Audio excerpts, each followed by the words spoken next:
Setiap kali Anda mengambil foto, pernahkah Anda berpikir bahwa cara kerja kamera ini ditemukan 1000 tahun yang lalu? Bukan oleh ilmuwan Eropa terkenal, tapi oleh seorang jenius dari dunia Islam yang dipenjara, yang seorang diri mengubah total cara kita memahami cahaya dan penglihatan. Namanya mungkin tidak pernah Anda dengar di sekolah, namanya Ibn al-Haytham, dan ini adalah kisahnya.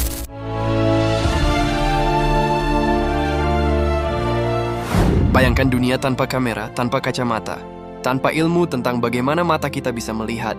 Berabad-abad yang lalu, manusia percaya bahwa mata kita mengeluarkan sinar, bahwa kita menembak cahaya ke arah benda, lalu karena itulah kita bisa melihat.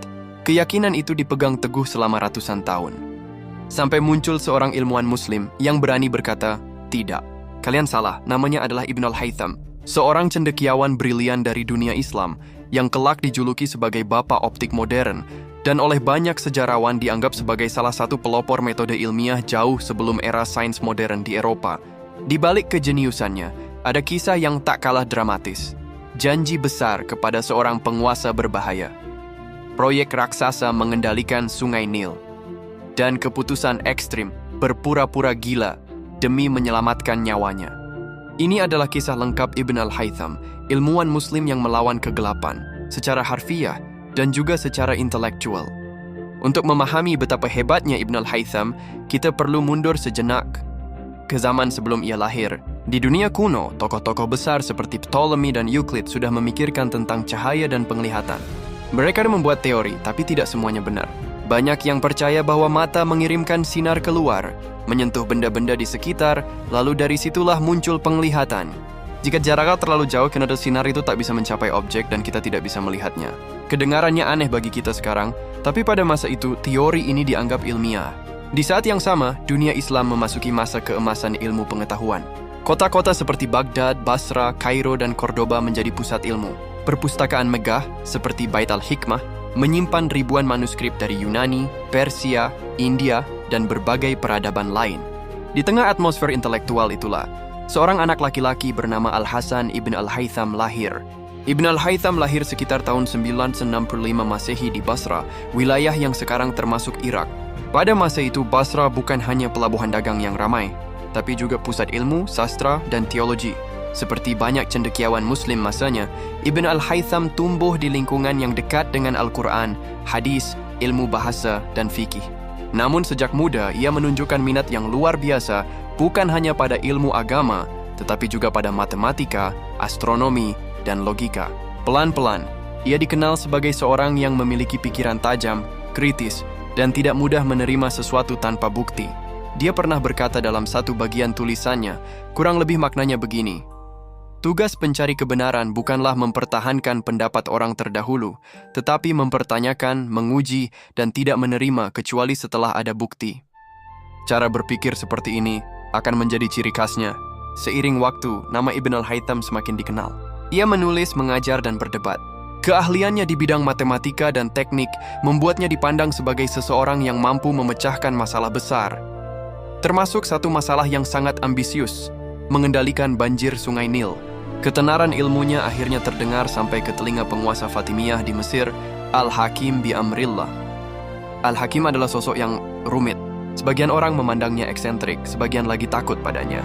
Ia dikenal bisa sangat dermawan kepada ulama, tapi juga bisa kejam kepada orang yang mengecewakannya.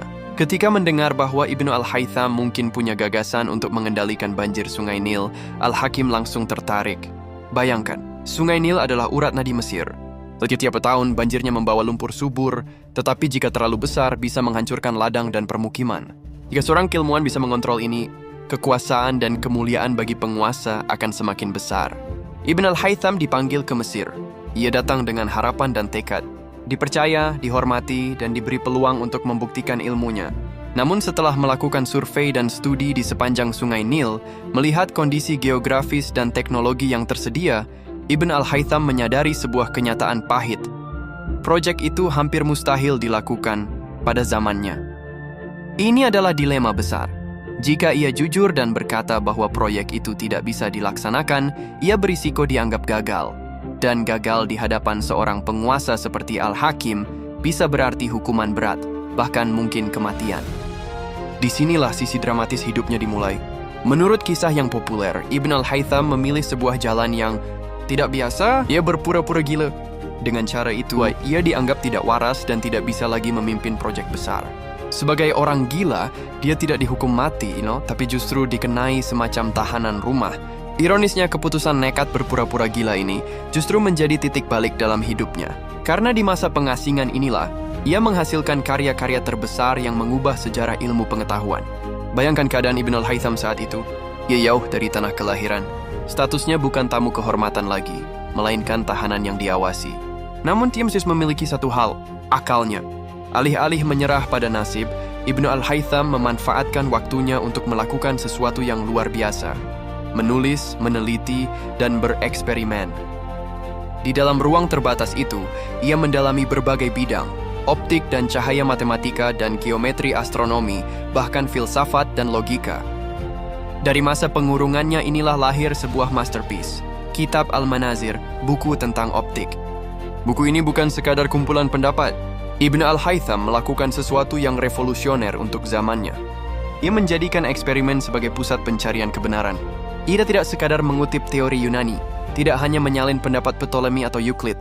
Ia menguji pandangan mereka. Jika teori orang dahulu tidak sesuai dengan hasil percobaan, ia berani berkata, ini salah.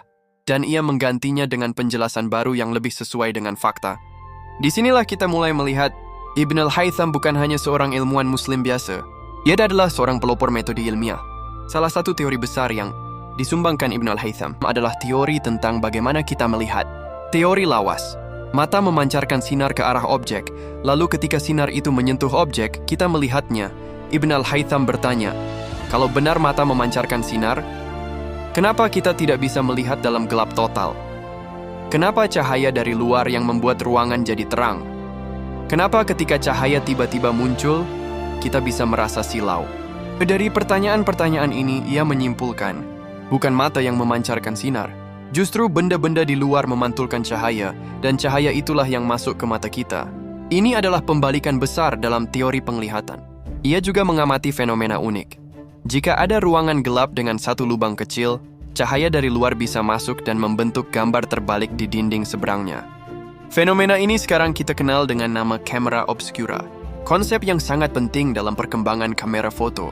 Dengan menggabungkan pengamatan, matematika, dan eksperimen, Ibn al-Haytham menjelaskan bagaimana cahaya merambat lurus, bagaimana ia menembus lubang kecil, dan bagaimana terbentuk bayangan.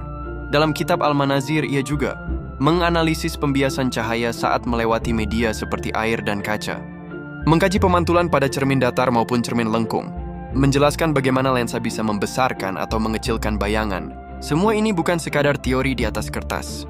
Ia melakukan percobaan nyata, mengarahkan cahaya lewat berbagai media, merekam sudut datang dan sudut pantul, mengamati perbedaan ketika cahaya lewat air, kaca, dan udara.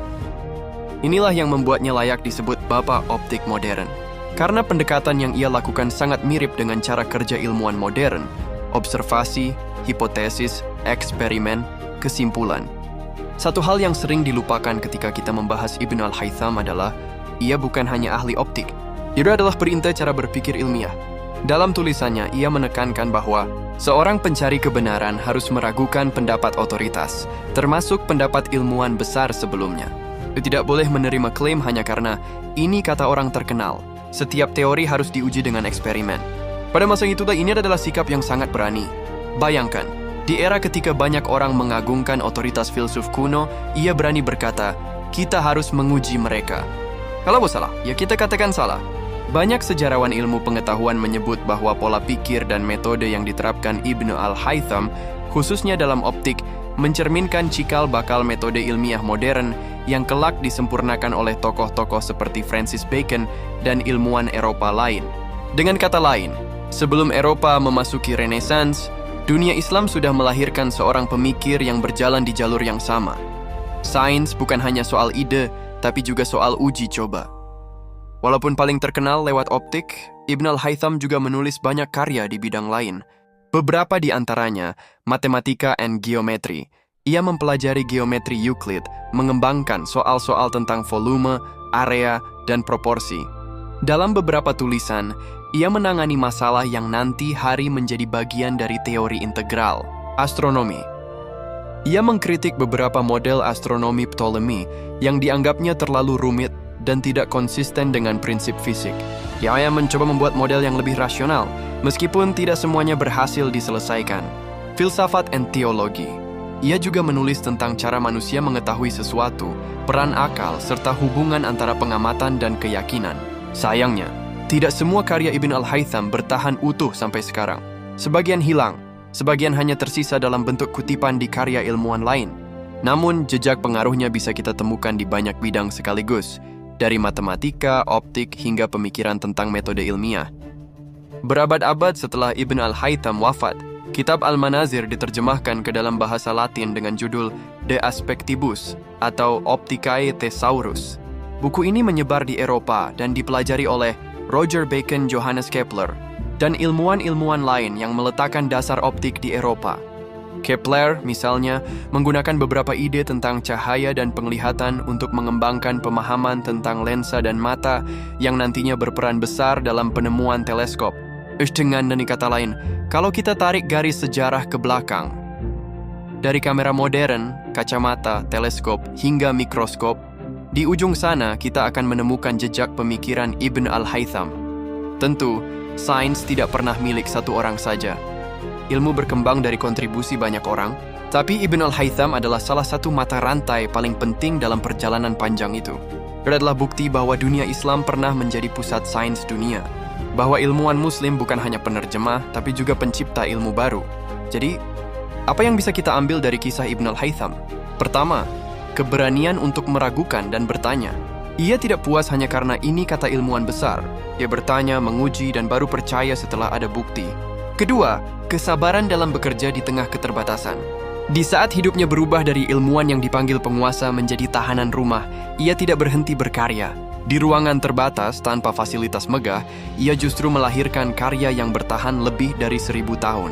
Ketiga, hubungan antara iman dan ilmu. Bagi Ibn al-Haytham, mempelajari alam adalah cara untuk memahami ciptaan Tuhan. Ia tidak melihat sains sebagai musuh agama, tapi sebagai jalan untuk mengenal kebesarannya. Pada akhirnya, Ibn al-Haytham wafat sekitar tahun 1040 di Kairo. Ia mungkin tidak pernah membayangkan bahwa ratusan tahun setelah kematiannya, orang-orang akan menyebutnya Bapak Optik Modern dan menempatkannya di jajaran tokoh penting dalam sejarah sains dunia. Namun hari ini, setiap kali kita memakai kacamata, mengambil foto, atau menyalakan kamera di ponsel, secara tidak langsung kita menikmati hasil perjalanan panjang ilmu tentang cahaya, yang salah satu bab terpentingnya ditulis oleh seorang ilmuwan muslim dari Basra, Ibn al-Haytham. Kisah Ibn al-Haytham adalah pengingat tentang para raksasa ilmu pengetahuan yang jejaknya seringkali tersembunyi. Siapa lagi tokoh sejarah yang menurutmu layak mendapat sorotan seperti ini? Tulis di kolom komentar. Jika kamu suka video seperti ini, jangan lupa like, subscribe, dan bagikan. Terima kasih sudah menonton.